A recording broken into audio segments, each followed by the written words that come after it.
Well, hello and welcome to the Sierra Club Huron Valley Group's virtual monthly program for November 2021, the Thanksgiving edition. It has become our tradition to focus on Eastern Washtenaw County in November. So both our presentations tonight will be focusing on the Ypsi area, and we're just so happy about that. The Sierra Club is the nation's oldest and largest environmental group, actually the world's oldest and largest environmental group. Our motto is explore, enjoy, and protect the wild places of the earth. If you aren't already a member, please join at sierraclub.org. The Huron Valley Group is the Sierra Club group that represents Washtenaw, Monroe, and Lenawee counties. My name is Dan Ezekiel, and I'm the program chair. And I'm also a retired science teacher, so I feel I have to tell you that we have a full moon 2 nights from now, the one the Indians call the beaver moon, and there will be an almost total eclipse of the moon late that night. To see the maximum of the eclipse, which is about 97%, you will need to wake up at 4 a.m. on Friday morning and look high in the west. It isn't dangerous to look at eclipses of the moon, that's only solar eclipses. So 4 a.m. Friday morning, look high in the west. I looked at the weather before I got on tonight, and it looks like there's a decent chance of a clear night. Let's start by taking a moment to honor those that we've lost from COVID, those that have been sick, those who have lost someone or had a family member sick, our essential workers, and our first responders.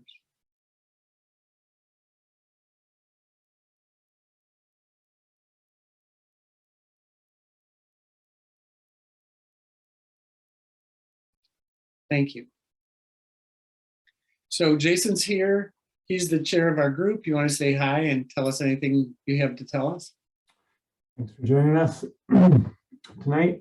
Always amazed by all the work that's being done in all the communities that we work around and with.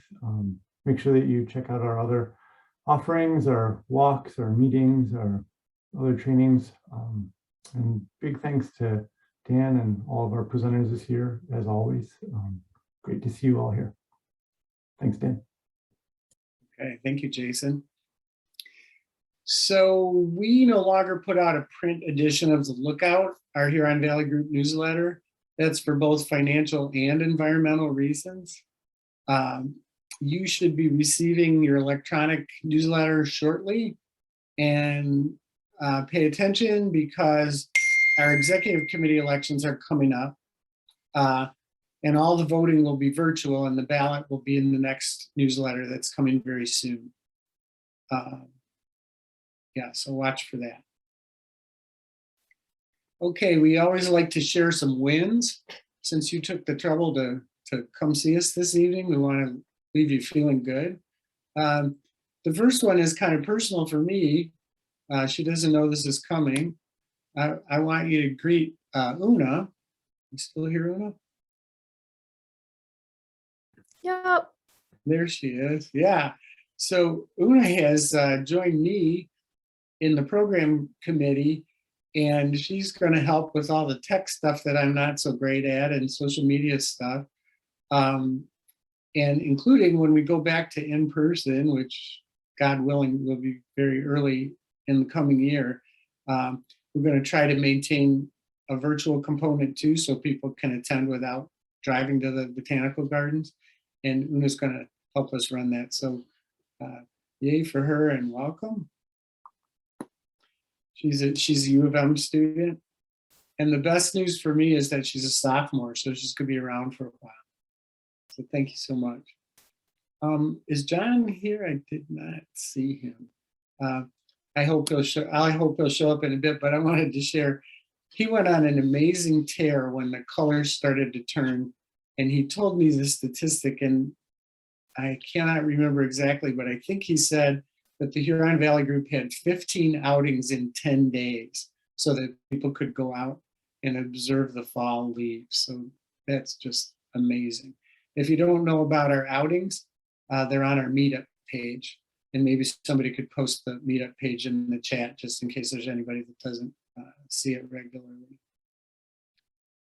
Also wanted to share that we had trivia night at the Corner Brewery in Ypsi last month. Um, it was great fun. We had environmentally themed questions and we had a good crowd. It's part of our current fundraising drive. And I am so pleased to tell you we're off to a good start, and really pleased to tell you that several friends of the Huron Valley Group have made a very generous challenge grant. Your donation to Huron Valley Group will be matched 1-to-1 by this challenge, up to $1,500. When you participate in one of our fundraisers, you're helping to pay for things like chocolate for tired hikers on one of our outings, Red Cross training for outings leaders, postage for Get Out the Vote mailings, and dinner for our expert presenters once our programs go back to being in person. You can donate to the fundraiser the old-fashioned way by writing a check, or you can donate through PayPal. I'll put both options in the chat in a few minutes. Because your donation may be used for political activism on behalf of this planet, it isn't tax deductible, just so you know. Also, we're throwing in a t-shirt for anybody who donates $75 or more. And so if you want the t-shirt and you're able to donate that much, please tell us your snail mail address and your t-shirt size. So Nancy Schiffler's here. She runs the book club. Do you want to talk about the book club, Nancy? Yeah, a little bit. We typically meet second Tuesdays of every month. Although in December we won't be meeting because the general meeting program is moving to the second Tuesday of December rather than doing Christmas week. So our next meeting will be in January. Essentially, we read a variety of books, some nature-oriented, some politically oriented, some science-oriented, and occasionally just some really nice travel guides. Our next book in January will be The Home Place by J. Drew Lanham. It's kind of a memoir of African-American who grew up on family-owned land in South Carolina and has his connection to family and to the nature. He's a birder and refers to himself as a very rare birder because there aren't as many African Americans engaged in bird watching. So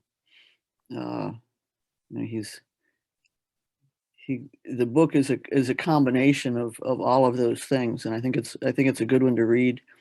We'll be listed on Meetup, our Meetup page, and I think we'll have it on the website too if we get that calendar going.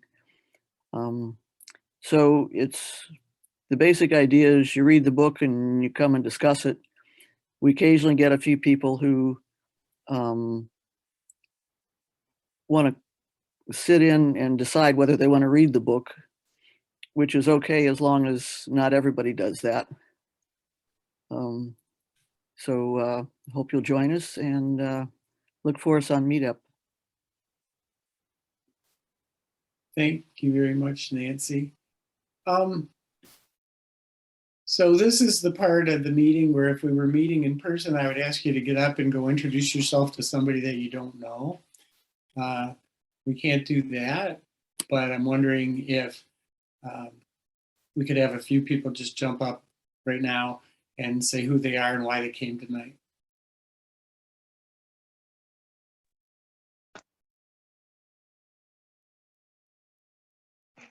I'll start. I'm Elizabeth Thompson. I came tonight because I'm a neighbor of Tajalli Hodge. We're in the same neighborhood watch group. I live in Wingate condominiums, and it is so exciting what they're doing with Sugarbrook Park. I wanted to see your presentation. We're so glad to have you, Elizabeth. Thanks for coming. My name is T.C. Collins of Willow Run Acres and Willow and Ypsi 4-H Club.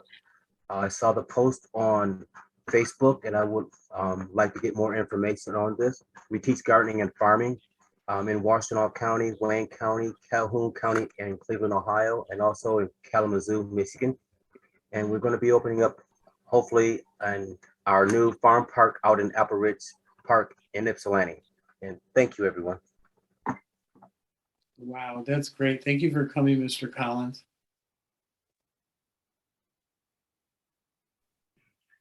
I'll go. Hi, I'm Leslie Sobel. I'm an artist and who focuses on environmental issues. And I've been doing some of the same sort of native plant rewilding of my own garden. So I was super excited to hear about what you all have been doing with the park in Ypsi. It's just cool. So here I am. That's great. Thanks for coming.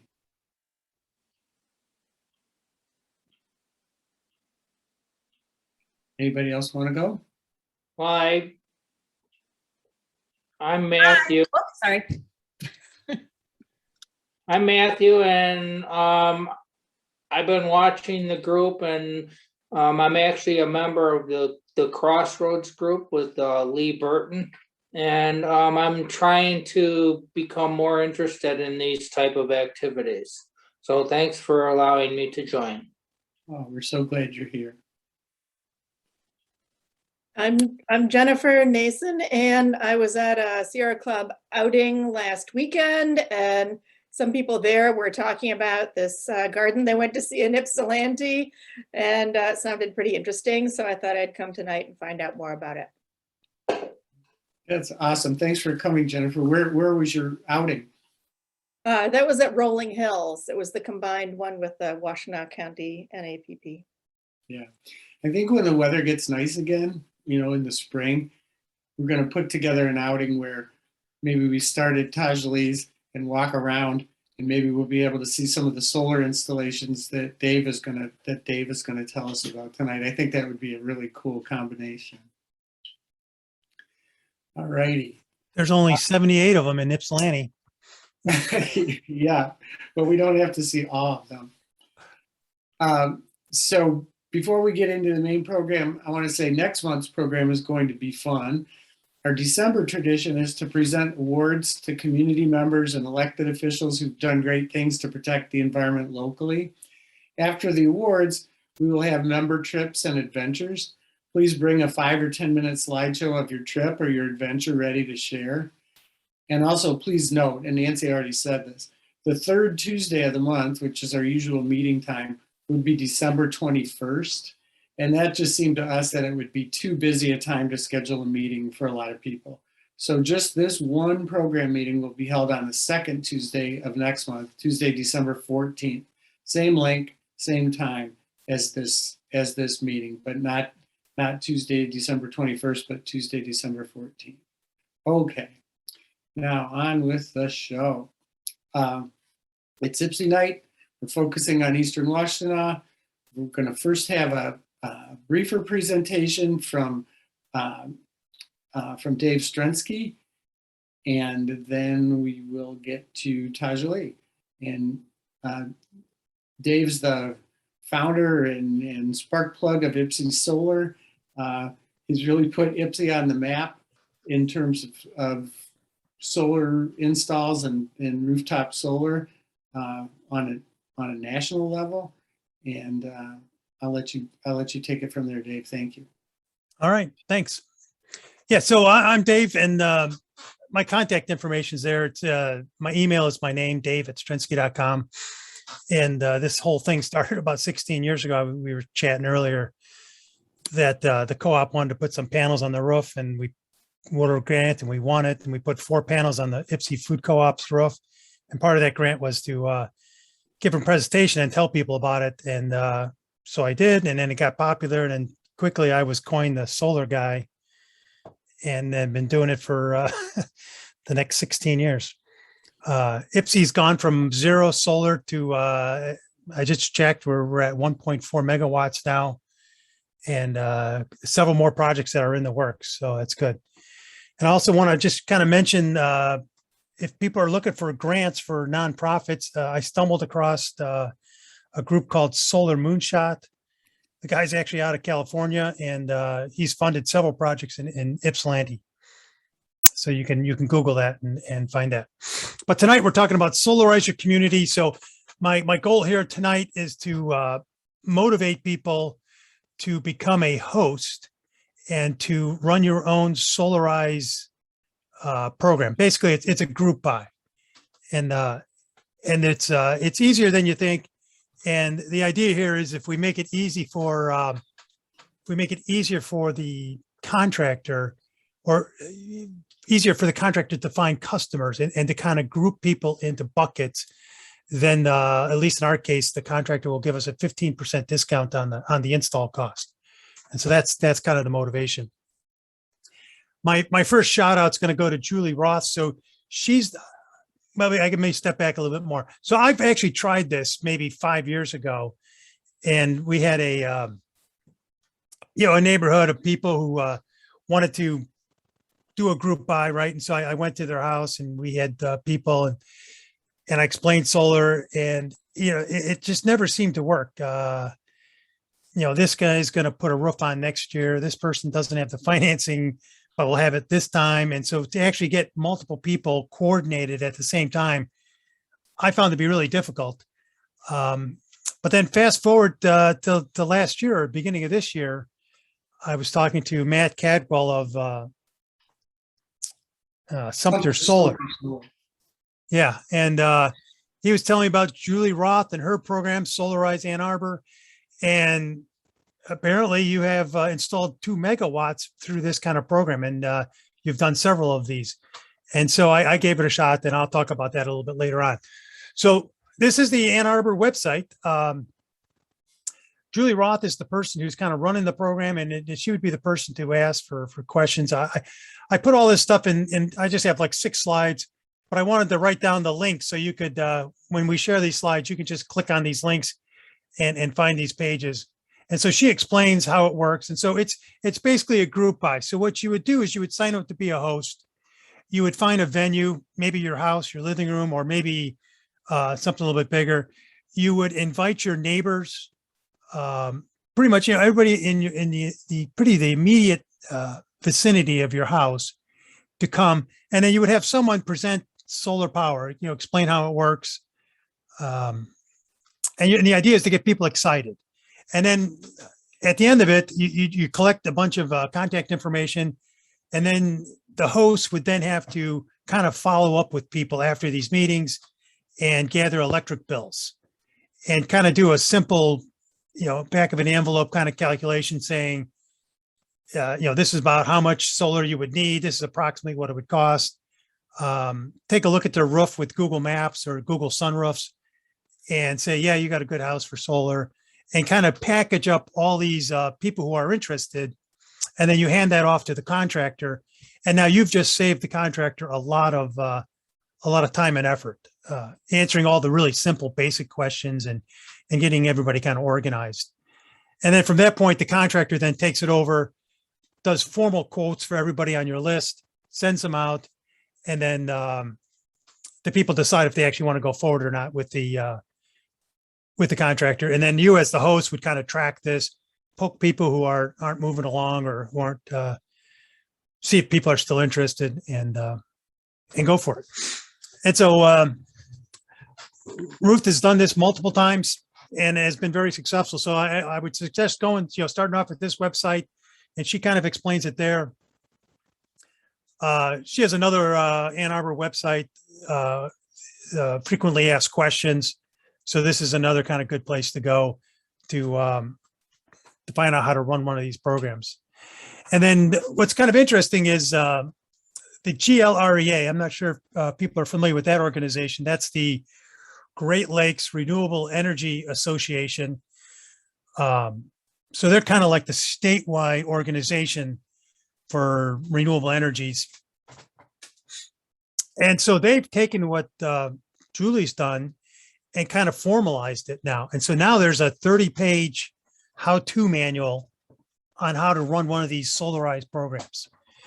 So again, this is what we're trying to do, is we're trying to make it simple, because not every city has a Dave or a Julie in it. So we're trying to figure out, if somebody lives out in the middle of the state and maybe has just installed solar and has been happy with it, how do we get them to then have a solarized your name, name your town here, and get people in their neighborhood to do solar also.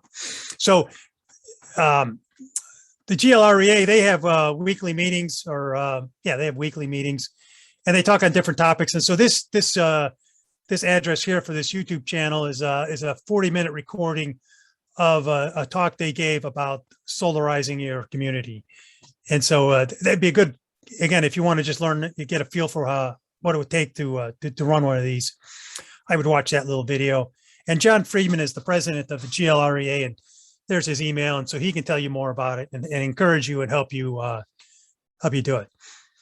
So when I was talking to Matt, he convinced me to do this, and so within a couple of days, I found a venue. I have my friend Steve Pierce, who has the Ypsi down here in the right-hand corner with 105 panels on that roof. He said I could use his meeting room, and we found a date, and we talked with Matt. Matt said he'd give us a 15% discount if we could get 10 or more homes to go for it. We actually ended up getting 16 people interested in the point of saying, they sent me their electric bill. I did a calculation, and they said they were interested. And so now it's all in the hands of Matt right now. Matt's super busy. Sumter Solar is going through the roof, no pun intended. And it's amazing. The solar contractors just can't keep up. So this was the flyer that I had put together of some of the different solar installations around Ypsilanti and information about this meeting we were going to have. And then Concentrate Media heard about our event, and so they wrote an article about it. So here's another. I put the URL here, so you can click on that link and read this article about how we're solarizing Ypsilanti. And that's about it. I give solar presentations all the time. On the bottom here, I've recorded. So my typical solar presentation, from the whole shebang is about an hour long. So here's 3 different hour-long presentations, pretty much the same content.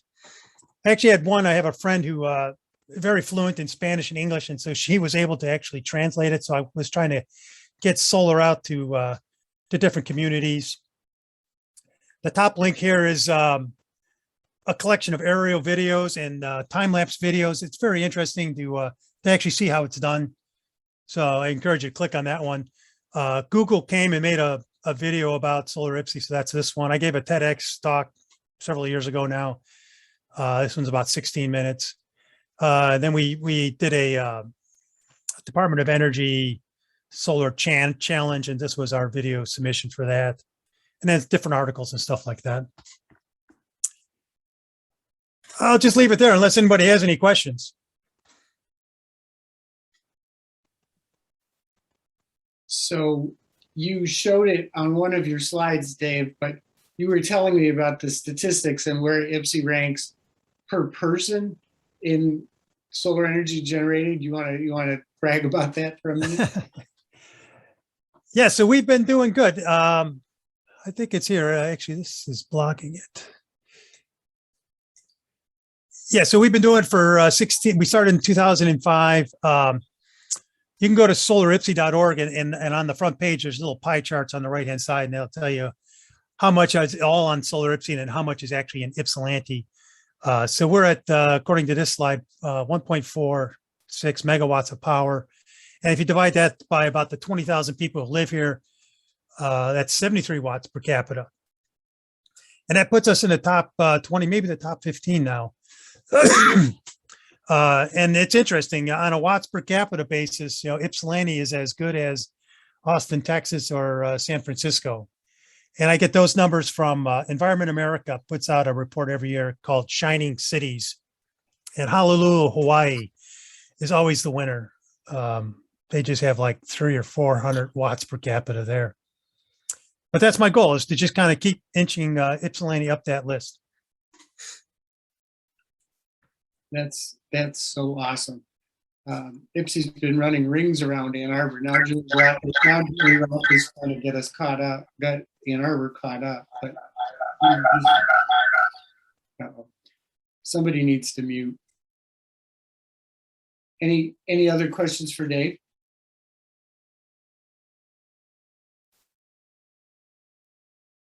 Why don't you stop screen sharing? I have a short question. What happens if you have those solar panels on your roof and you have to replace the roofing material? Yeah, that's actually a very common question. So you really don't want to put your your solar panels on a roof that's at the end of its life. If you're like in the middle, so a roof can last 15, 20 years, maybe 25 years, depending on the shingle type. So if you're halfway through that life, maybe even 3/4 through that life, I wouldn't worry about putting solar panels on it, because the interesting thing that solar panels do is they block the sunlight from those shingles, and the shingles under the solar panels will now last forever, pretty much, because they won't get the UV radiation. You'll be catching it with the solar panel and converting it to electricity. But if you do have to replace it, you would have to remove the panels and the rails and, do a reshingle job and then put it back up. It's not a huge job, but it would add a little bit of cost to your re-roof. Dave, I have a question. Shoot. My question is that along I-94, there are barriers that put sound barriers that block the sound going across the neighborhoods. Has anyone ever discussed about putting up solar panels on those barriers, and also connecting that electricity to the to consumers in that neighborhood, so that way it can be a shared operation for those big brown beige walls that's on the expressway, Right. to add interest? I would love to do that. Unfortunately, in Michigan, we are controlled by the utility companies, who are controlled by the MPSC. And because of that, the current rules are we cannot do no community solar. So we have what's called net metering right now. And basically the rules is you have to put the solar panels on the same property of the place that you're going to consume that electricity. So you can't generate it one place and consume it at another place. It has to be at the same spot, and it always has to be tied to a DTE account or a consumer's account. So yeah, feasibly that would work. It actually wouldn't be the best because it's a vertical surface. You'd probably want to make an awning. It would work. You'd have to do a bit of wiring, and the distances might get long depending upon where you'd have to go to tap into the grid. But I think it would be feasible. We would be better off just putting panels on those houses in that neighborhood. And that's actually what I've been working on. I'm currently looking for grant money to put solar on 100 low-income homes in Ypsilanti, because that's the community that needs it the most. Yeah, we could go on for hours talking about how unfair the current utility rules are. And, plenty of people don't own a home and only rent, and so they have no opportunity to benefit from solar because there is no community solar, as Dave just told us. So there are a lot of battles. There are a lot of battles that are still to be fought. But let's please give Dave some appreciation both for his presentation and for the work that he's done over all these years. And Thank you, Dave. I have a question. What if I live in Hamburg, so is there any link to something like that? I don't understand. What's the question? Anybody can put solar on their home. Well, I don't live in Ypsilanti, so is there a way so you could start a group like this anywhere? Yeah, so if you wanted to, you could do your own solarized program. And like I said, the GLREA has this 30-page how-to manual. And so you could have a house party and invite your neighbors over, invite a solar contractor over, and put together a group buy for your neighborhood. Oh, that sounds really good. Thank you. Awesome. So now we're going to turn it over to our other presenter, Tajalli Hodge. So Tajalli is a Ypsi Township resident. She's a member of the Ypsilanti Township Parks and Recreation Commission, which she got elected to. That's an elective office. And she is a member of the leadership of the Huron Valley group of the Sierra Club. And when we first got to know her, she told us about a vision that she had, and that vision has now become reality, and she's going to tell you about it, and I will let her do the rest of the job of introducing herself. So take it away, Tajalli. Thanks, Dan. Like Dan said, I'm Tajalli Hodge, and I am a Sugarbrook resident. I'm also an elected Ypsilanti Township Park Commissioner, but I was not when I thought of this project and kind of started working on it. So I'm just going to tell you a little bit about this project tonight, how I got into it, how I was able to make it come together. And while I discuss it, I'm also going to be talking about things that you can do too if you wanted to do something like this as well. So here you can see some of our volunteers working on the Sugarbrook Garden that we installed last month. And what really started it for me was a summer bash that we had in 2019. We partnered with Habitat for Humanity and got some funding to put together. Basically, we threw this huge party at the park, and we had so many people come. We had, we think, almost 240 people there. And it was really wonderful because our park is very large. It's 5 acres, which is almost the size of 4 football fields. But all we have is a basketball court, and we have a new nice playground area. And other than that, it's empty space. We have 2 picnic benches and 2 picnic tables. And other than that, it's just empty and open, and it doesn't get a lot of usage. And so what I wanted to do was I saw everyone come together at this park and really enjoy it. And I wanted to do something to the park to make it more attractive to my neighbors so that it could be a focal point in our community instead of only being used by youth playing basketball or families with young children. So this is another picture from the previous slide, but you can kind of see how large the park is. This is not the entire park. This is maybe half of it. So that gives you a bit of an idea of how much area there is. There's more area off to the right and to the left of this picture. And where these folks are standing at, let me see if I can figure this out. Okay, over here is where the garden actually got installed. So originally, I came up with this idea at the end of 2020, started thinking about it. I had Dan come out to the park with me and John and Steve, and we talked about how we could plant a garden here and where we would put it at. I had no budget. I originally planned to purchase some wildflower seeds and let it grow up kind of contained chaos style. And so then I kind of took off from there, and we'll hear just how out of control it got. So I knew I wanted to do a native plant, a native wildflower garden for several different reasons. Native plants are obviously going to increase our biodiversity because, as you saw in the previous picture, it's basically all grass. We have a few trees, but by and large, it's just your typical turf grass. And that felt like a disservice because we have so much space there. So I wanted to definitely bring some flowers and plants into this park to not only increase the biodiversity, but also to attract pollinators. So several of the plants that we are planting, actually pretty much all of them, are pollinator attractors. So we'll see more butterflies and bees, bumblebees in our park as well.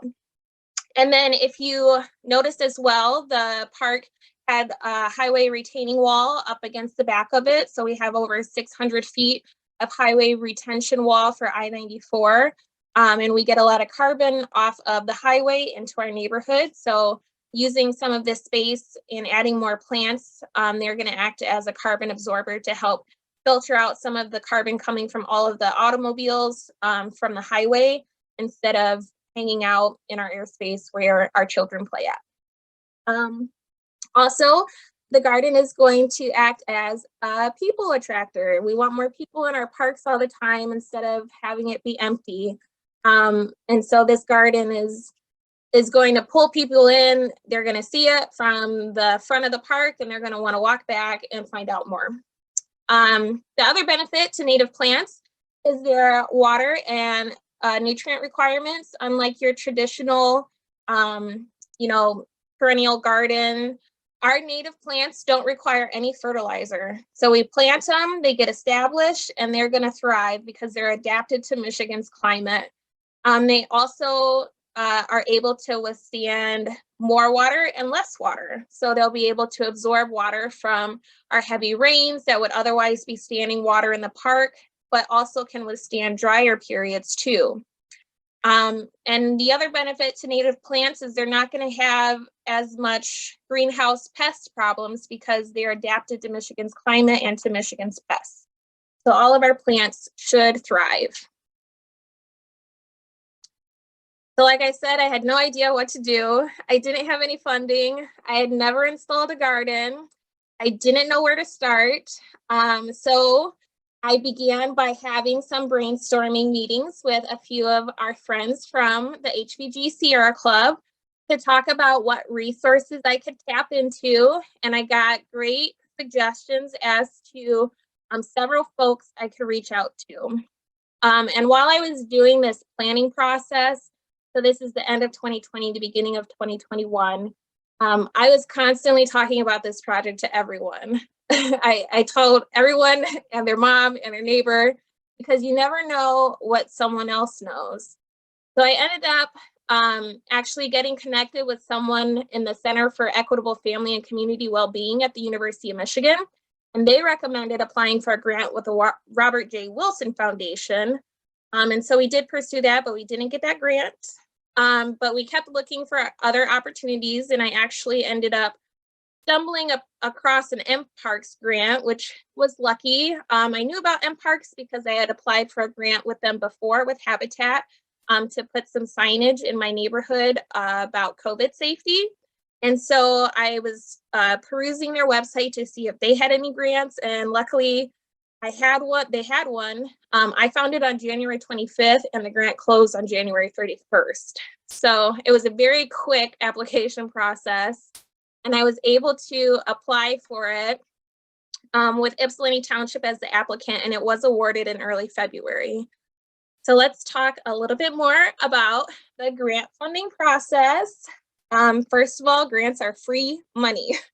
There are organizations out there that want to give away money for your projects. And most grant writing is not as intimidating as it sounds. Most consist of a series of questions designed to get information about your proposed project. You don't have to have any specific training or experience to write a grant. It's mostly just responding to what they're asking. Most of the questions are going to be open-ended. Describe your project. How will this project benefit your community? Some of the questions are going to be simple yes or no questions. And a great place to start is reaching out to governmental agencies like the Michigan Department of Agriculture or the Department of Natural Resources. Sorry, Eagle, right? They changed their name. Or even county government like the Water Resources Office. And also your local conservation district. So all of these places are great areas to start. None of the grants that I applied for were extremely competitive, and I was awarded 3 grants.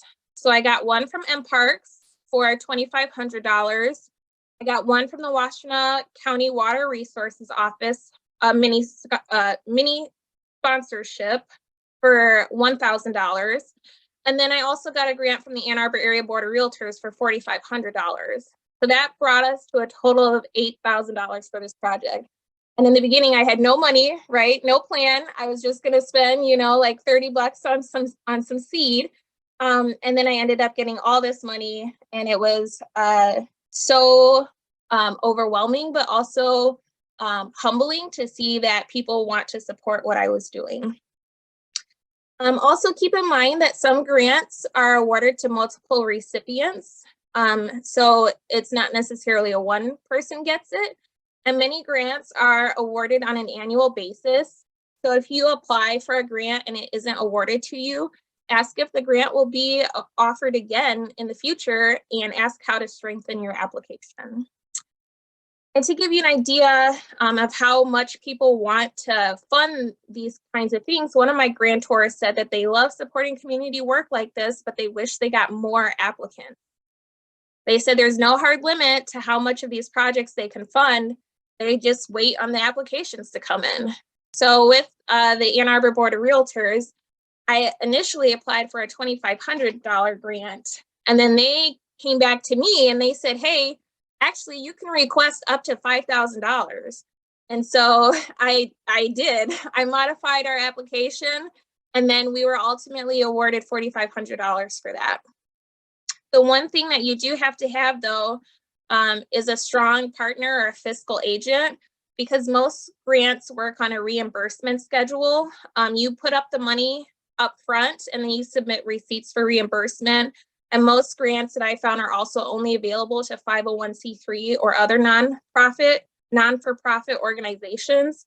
And local government does count for that. So your local government can be your partner as well.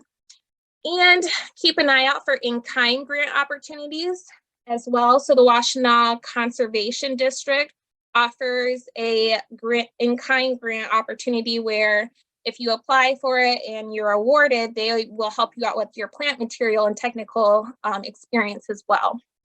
So keep that in mind.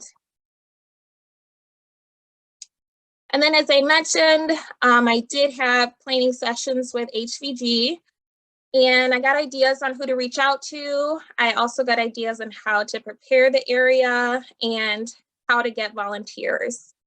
So once I had somewhat of a plan, I went to Mike Hoffmeister, who is the residential services director at Ypsilanti Township, and his position is over the Parks and Grounds department for the township. And I pitched him my idea. I told him I would find the funding and get folks to help with the upkeep so that the majority of the work would not fall on the Parks and Grounds staff. And that was very important because our Parks and Grounds staff only has 4 full-time employees. So there's not a lot of folks who would be able to help out with this. So I managed to get him on board, and then off we went. I did get that first Parks grant in February of 2021.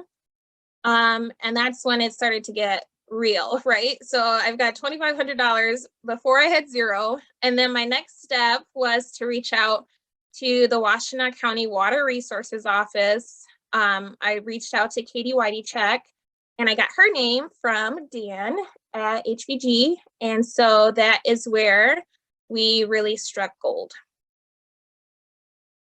So Katie not only gave me an outline for the garden, she also figured out the selection of plants that would be best for our area, how many plants we needed, how large of an area we needed to have. She provided a map to scale, a detailed budget with the money that we had available, and how we could get the plants to be established there without a water source, because we don't have a water source at Sugarbrook Park. And so she explained that the best time to put in plants is going to be the spring or the fall when it's already rainy. And again, this was in early February, so we were fast approaching spring. So I decided to plan for a fall installation to give us enough time to plan. And then, as I mentioned, she also told me about the Community Partners for Clean Streams mini scholarship. So that was another $1,000 that I was able to get from the Water Resources Office. This is the proposed location for the garden that Katie drew up for me. And these blue lines are showing the water runoff direction. So you can see that the water is mostly running towards this proposed area, which is helpful for getting the water to the plants. And then this area over here is a drain. So any water running off from our garden will still be able to make it into a drain. This is the proposed layout of the garden, and this is drawn to scale. So that was helpful to be able to figure out how many plants that we needed, and where and how would be the best place to plant them. This was our initial potential plant list. So I think there are 8 species here. I did end up having to substitute some of these because they weren't available from the supplier that I went with for the flowers and the plants. But we did keep the black-eyed Susan. We have the nodding wild onion, a couple of milkweeds, but not swamp milkweed, and strawberry. This is the detailed budget that Katie put together for us. And this was really cool because she also included the height of each of the plants and then the bloom time. So that was helpful when figuring out the locations of the plants. She also provided the on-center spacing for each of the plants, so how far apart we needed to plant them when it was time for installation. And then she did the calculations on how many square feet each species would cover, the total cost, estimates for mulch, and plants as well. So this was extremely helpful, and it was very nice that she did this for us because all of the grants that we applied for asked us for a budget, and they want our budget to be reported to them too. So this is easy to keep track of what we spent our money on. Some additional resources that the Water Resources Office offers is a Master Rain Gardener certification class. And if you wanted to set up a rain garden at your home, they will assist you with developing a rain garden. They'll do the same thing where they made the map and told me what plants to get. They'll provide technical advice, and all of this is free to all county residents. So there's no cost to this at all. Then the last grant that I got was through the Ann Arbor Area Board of Realtors, and I got connected through my neighbor Hazelette. She was wanting to apply for this Ann Arbor Area Board of Realtors grant. She's a realtor in that group, and she wanted to install a rain garden. And so when she reached out to the Water Resources Office in the township, we got connected, and she decided to support my project. And the application for this grant had no deadline, and it spanned several months of back and forth correspondence. And the Board of Realtors was extremely helpful in strengthening my application and helping me to get the highest amount of funding. So once I received this grant, we were $2,000 over our original budget, which was $6,000, and most of that additional funding is going towards 2 benches to be installed along the side of the garden. Okay, so now we are on to site preparation, and we had 2 main options. We could either herbicide or we could solarize. So solarization is more environmentally friendly because there's no chemicals, no herbicide, but it is high effort. And the idea is to put down large sheets of plastic or cardboard and allow the sun's rays to penetrate and kill off the weeds and the seeds in the soil prior to planting. And that process takes about 8 to 12 weeks. So we did go ahead and go with solarizing for our project, but it was not very effective for us. And I think there was some user error there. A couple of the struggles we faced was with it being such a large area, we needed a lot of plastic to cover it. We didn't end up having enough plastic, and we should have used more items to weigh down our plastic. Pallets would have been really ideal for this. And then also during this time, this was July, August, September, we had multiple strong storms, which disturbed the plastic. So the grass ended up continuing to grow underneath the plastic rather than being smothered. And then on top of that, we ended up with all this plastic waste, which we didn't really have a reuse for. So if I did this again, I would think very critically about how to better do solarizing or prepare the ground. Definitely learned a lot in this process. Oh, this is me and my husband after we put down all of the plastic at the park. So with the solarizing not working, I talked with the township and they were able to go in and scrape the dirt so that it was nice and ready for planting. But this also created another challenge. So now all of the sod and grass that was on top of that area is now totally mixed into the soil. So we will be battling that grass for a while and need loads of help to pluck it and to make sure our installed plants are able to become well established and mature without having to fight against the grass for access to nutrients. So then it was on to figure out where to get our plants from. I reached out to the Washtenaw Conservation District to see if they would be selling flats for the flowers that we were looking for and for their fall sale. And they said, yes, they would be selling several of the plants that we were looking for. And they did tell me that the fall sale sells out quickly. They were not joking. I logged on about 2 hours after the start of the sale and all of the flats that we were looking for were already sold out. So that put me into a mad scramble to find a vendor. And luckily, the Washtenaw Conservation District gave me several names of other native plant providers across the state that I could look for. And I eventually settled on Feral Floral in Ann Arbor. They didn't have all of the plants that I was looking for, but they did have several. And I worked with them and with Katie to figure out substitutions for the plants that they didn't have. They were also willing to work with our budget and generously gave us a discount for this project. And another huge benefit is that they're located locally here in Ann Arbor, so we didn't have to spend money on delivery or transportation of the plant.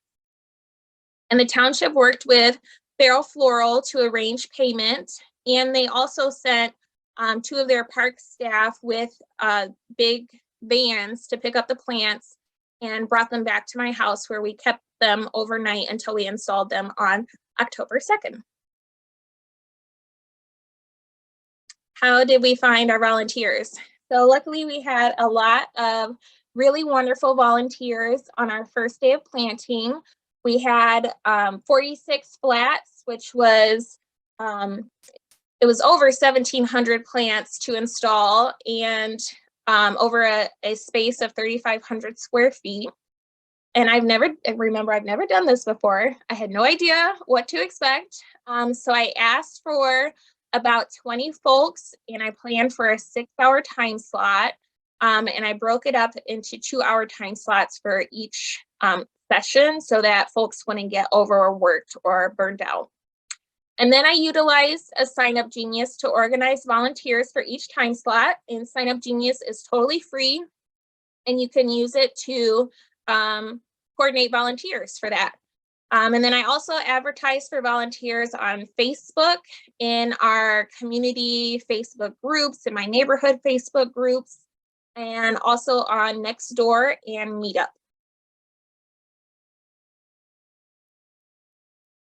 So in preparation for planting, I made instructions for volunteers so that they could take the sheet with them to their planting station and they would have all of the information they needed. All hand tools were provided or borrowed from community members. So I did not purchase any additional hand tools. And I also used flour to mark out each section where the plugs would be planted. So you can see the flower lines here and down here. And then I used color-coded flags to identify each of the flats. And those corresponded with the same colored flag in the field where they would be planted. And then I also cut cardboard strips to correspond with the planting distance between the plants. So we had 12-inch, 18-inch, and 24-inch cardboard strips that folks could take instead of having to estimate how far 18 inches is. All of our shovels and wheelbarrows were borrowed from Habitat for Humanity and our neighbors. So again, we were able to save costs there. And this is a time-lapse video of the garden being installed on the first day. You can see us putting down the flower. I went out the day before, but some of it had soaked into the soil. So I re-outlined the area where the plants would be installed. And then we had everyone get their flats and go to an area. They used their cardboard sticks to measure distance between plants. You can see Dan and John over here helping. And so we probably had about 30 volunteers for the first section of the installation process. And we actually ended up finishing by noon on our first day, which is 6 hours or 4 hours ahead of schedule. Not sure how to pause this, so it'll just keep going until I go to the next slide, I guess. And so due to a slight mismeasurement, we ended up having about 500 plants left over, and I was able to work with the township to get another area carved out that week. And so then we installed the remainder of the plants the following Saturday, which is also when we spread mulch. It would have been nice if we had the mulch delivery before our first day. It was difficult to spread the mulch between the plants that were already planted, and we didn't have as many volunteers, but we were able to get that done. And then ultimately the plants that we installed, we did install about 1,700 plants across about 3,000 square feet. The additional plants that we purchased to substitute the ones that we couldn't get were the Bradbury's bee balm, which is this one down here. We also got wild petunia, and we did get foxglove beard tongue, that's this one, and also a hairy beard tongue, which looks very similar. And then we did get common milkweed and swamp milkweed too. So we did get a couple milkweed species. And here are some additional photos of the installation. You can see my husband Justin on the left spreading flour. And then we had some young members of our community helping with putting some of the, I think this might be the nodding wild onion or the prairie dropsy that they're planting right there.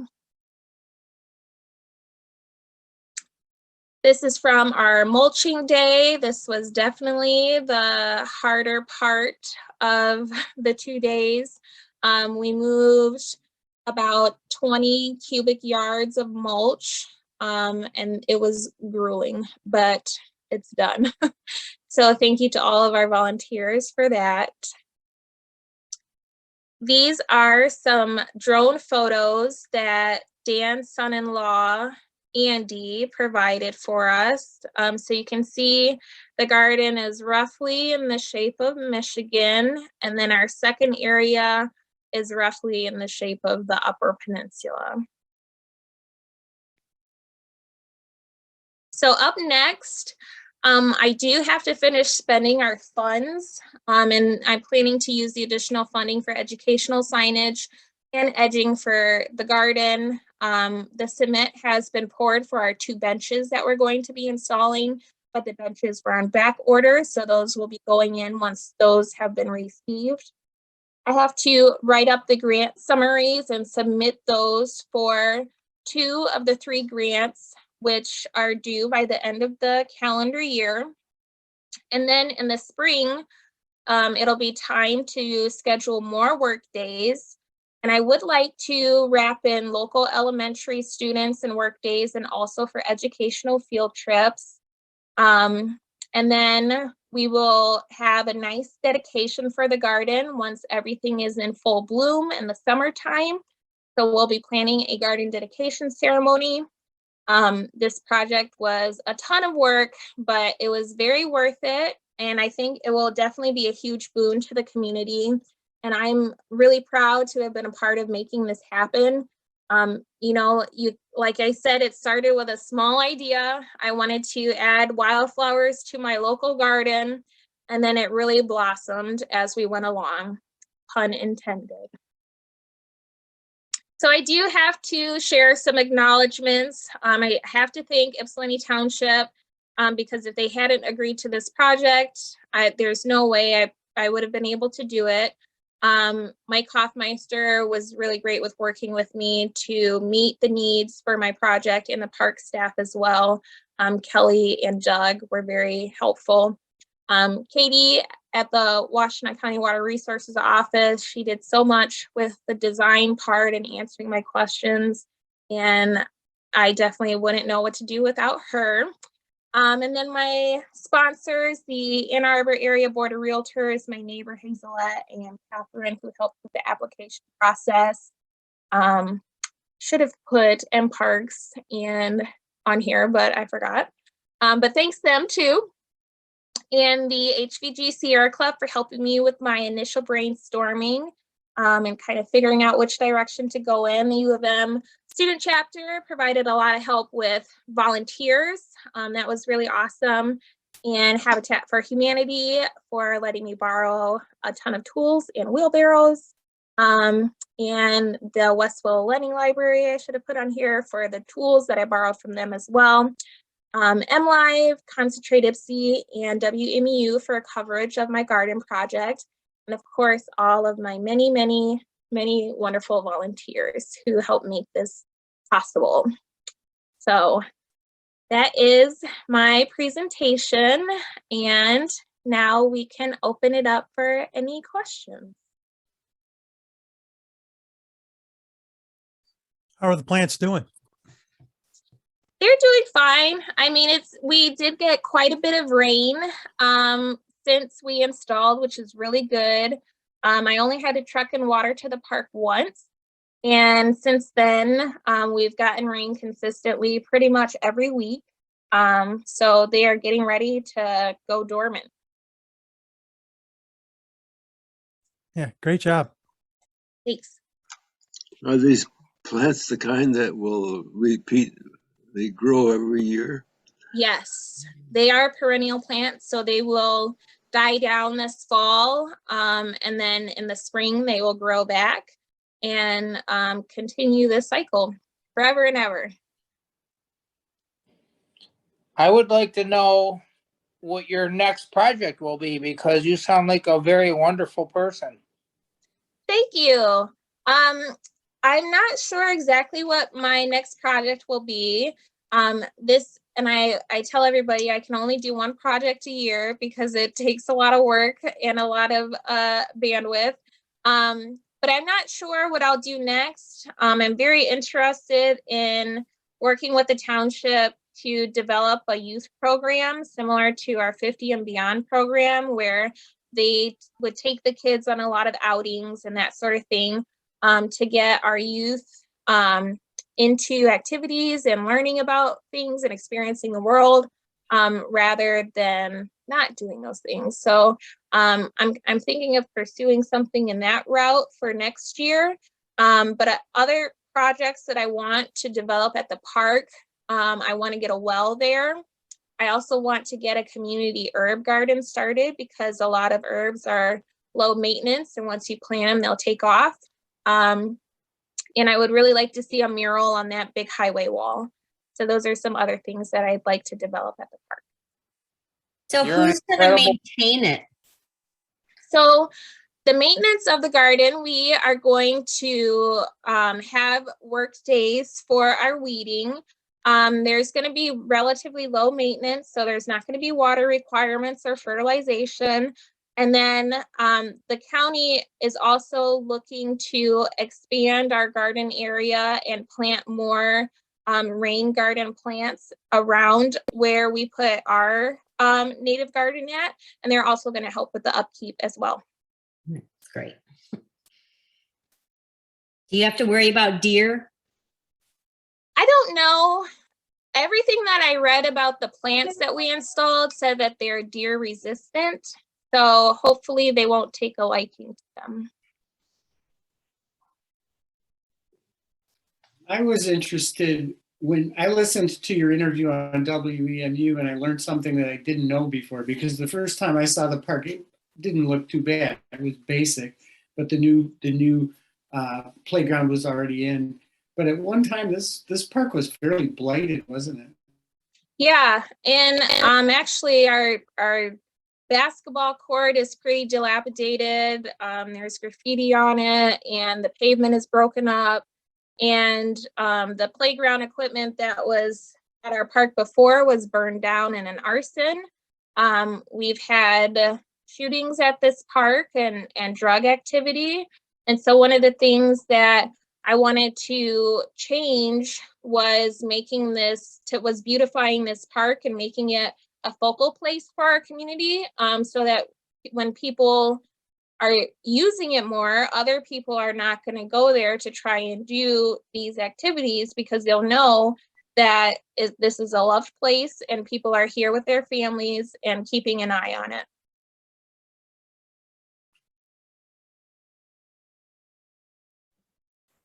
I have a question. Yeah, go ahead. Is this program being recorded? Because I missed a lot of notes because I was trying to keep up.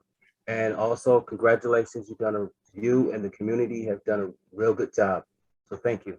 Thank you. Yes, the program is being recorded, and I'm happy to share my slides with anyone who wants them as well.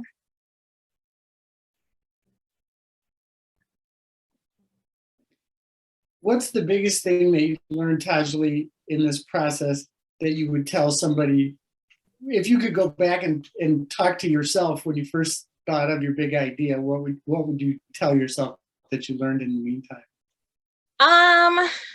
That's a good question. So the biggest thing I would say is definitely mulch before planting. That was very time intensive and labor intensive. And also I think I might, I guess what I learned also is that there's a ton of free money out there. And I left money on the table too, because I just didn't have the time to apply for the additional grants or to meet their deadlines. So there's definitely take advantage of grant opportunities, because people want to fund these things. And then I think that's mostly it.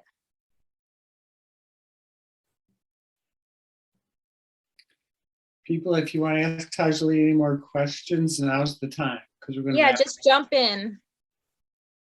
I'd like to mention how much Tajalli involved the neighborhood in all of this, both in planning and recruiting volunteers and keeping everybody updated. She put in so much work that we might call it the Tajalli Memorial Rain Garden, but the community was really involved, and not just the people who lived right near the park, but she reached out to areas nearby, for example, like our neighborhood in Wingate condominiums and so on. So it really became a community development project as well as a park project. Thank you, Elizabeth.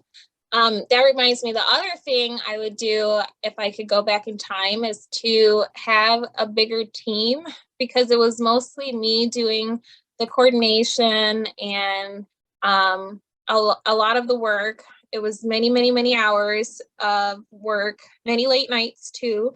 And so I would definitely say to have a team of at least a few more people to help to handle some of those responsibilities. That's not to mention that you have a full-time job. also. Yes. There's also that. It is, and then also I would say, I talked a bit about this project and how it was important to me to beautify this park for the residents who live here and to help bring the community together. And that's what ultimately motivated me to run for Ypsilanti Township Park Commissioner, was because of this park and what I wanted to see it turn into. And so anybody can do that too. Anybody can run for office. I didn't spend any money on my campaign. And I think that it's just really important to, if you think of something, do something. People say, if you see something, say something. Well, if you want to do something, then do it.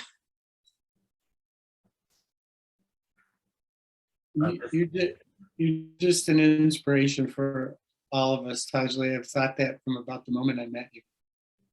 Oh, thanks, Dan. I just want to say real quick that I'm TC from Rural Run Acres, and we're building a farm school and a community farm park in Apple Ridge. And if you would like to collaborate just a 1% of what you're doing, it'll help us out, because we're looking for volunteers this coming springtime also. And we have a lot of acreage to work on also. We have about 2.5 acres to build a farm park, the Underground Railroad Garden, and pollinator gardens, and a Watch Me Grow Century Garden for the children. So we would love to have time of yours if you can offer it, and also the community to offer it also.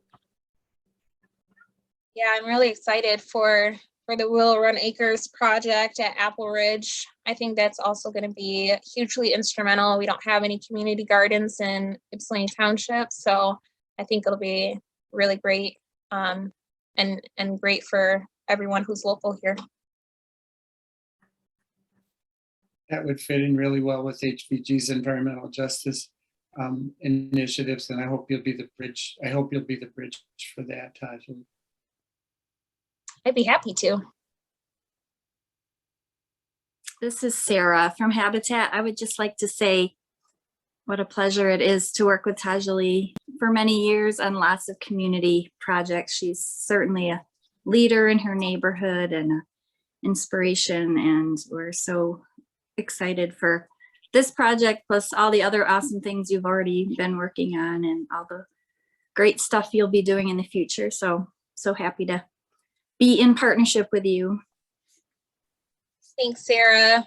I'm always happy to work with Habitat. Habitat has been a really great partner for us in our neighborhood, because we don't have a neighborhood association, unlike West Willow, who does. So when I find grant opportunities, it's always nice to have Habitat to back me up and be that partner for us. We're happy to be there.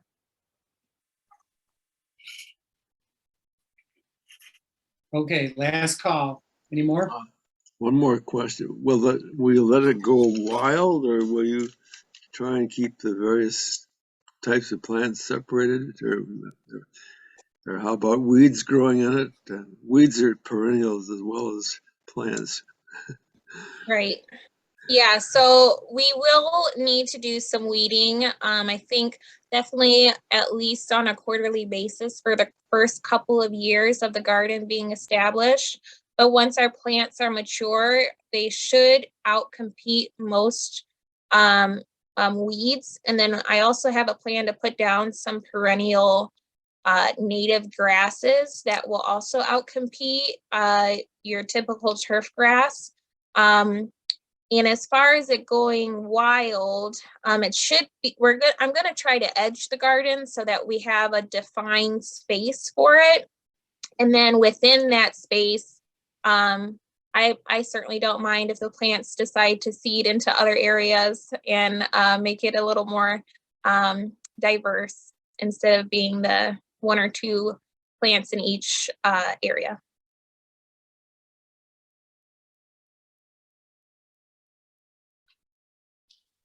Okay. Why don't you stop screen sharing, Tajalli? And then we can give her some love for this wonderful work and this wonderful presentation. Did it stop?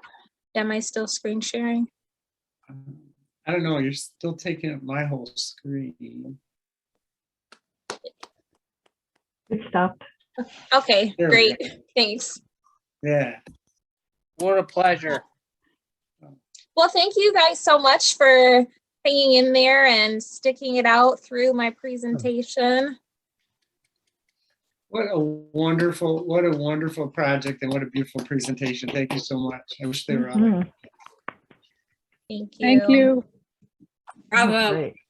Thanks for coming, everyone.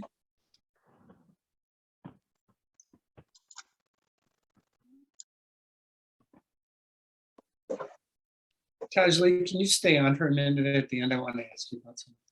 Yeah.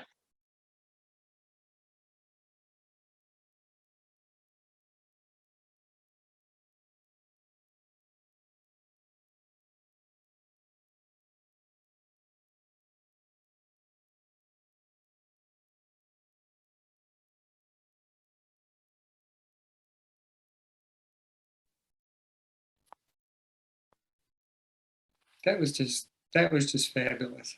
Nice job. Oh, thank you. I was so nervous. You didn't show it. That was just a really nicely curated presentation and group of photos, and I think